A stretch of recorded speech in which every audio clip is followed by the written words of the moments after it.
finally, part 3 of this incredible dinner, my oven baked barbecue ribs. And of course we use the guava barbecue sauce. These are, according to the package, pork spare ribs.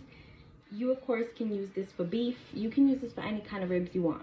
If you've seen my pernil video, you know I love to use this mojo. There's a bunch of different brands that make this. I'm just gonna start off with this much for now. I'm gonna put a little bit of salt, some adobo. I'm being generous with my seasonings because I'm basically gonna turn this into a paste that I'm gonna rub all over my ribs. Some garlic powder, some onion powder, some smoked paprika, and just some regular paprika. Some oregano, I'm gonna finish what I have here. Some more. And some black pepper. Give this a nice whisk. I'm adding some acidity to this because it's going to help to tenderize that meat. So I'm adding just a half of a lime. I basically keep adding a little bit of the mojo little by little just till I get the consistency that I want. You can make this as thin or as thick as you like this paste. This is good enough for me. Once it sticks to my whisk, but I can just shake it right off, it's perfect for me. So my ribs are already nice and cleaned up, and I'm just going to season them right in here in the Tupperware that I'm going to store them in. And I'm going to take that paste, and we're just gonna get to rubbing this all over these ribs. Of course, after I wash my ribs, I made sure to dry them off as best as possible, just so that the marinade could really stick to them, you know? There go our beautifully seasoned ribs. Now they're gonna go in the fridge until tomorrow. Okay, so it's the next day. Here go my beautiful ribs. They already smell amazing. And don't leave that behind, okay? Make sure you get all of that in there. We gotta wrap these up and we gotta cover them up good because they're gonna cook for at least 2 hours on 350.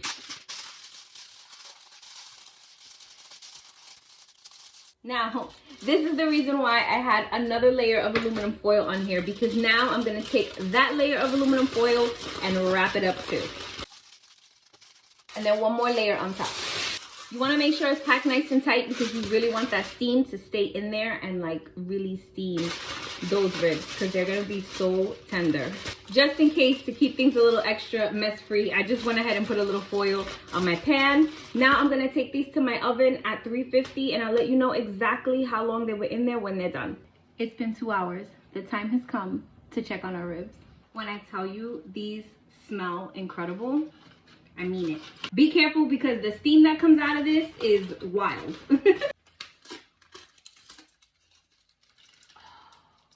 I'm gonna go ahead and put my oven up to 425. I'm just gonna put these back in there while they preheat so they can start getting nice and toasty. And then we're gonna get our barbecue sauce ready. I have a little bit of guava in here with some water and I'm just gonna heat that up over the stove. Once your guava is nice and melted and syrupy, I'm gonna go ahead and put in my favorite barbecue sauce. After they were in the oven uncovered for about 10 minutes, I took them out and I flipped them to the underside just so they could get a little bit of color on the underside. Now I'm gonna slather this side with some barbecue sauce.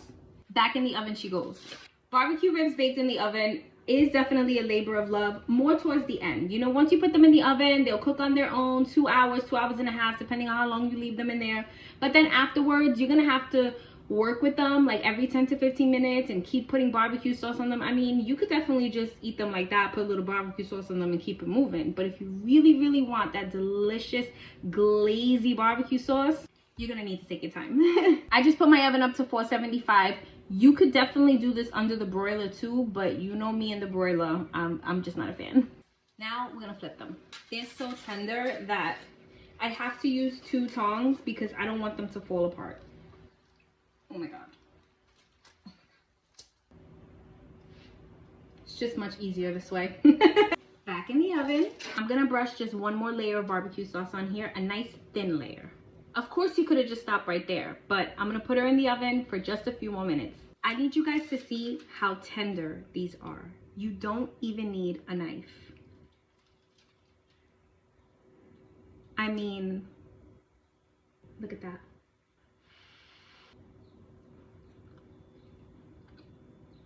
That is so freaking good. The saltiness from the marinade of the ribs mixed with that sweet barbecue sauce it's just so perfect. I can't explain it. Like, you just have to try it. Trust me. So good.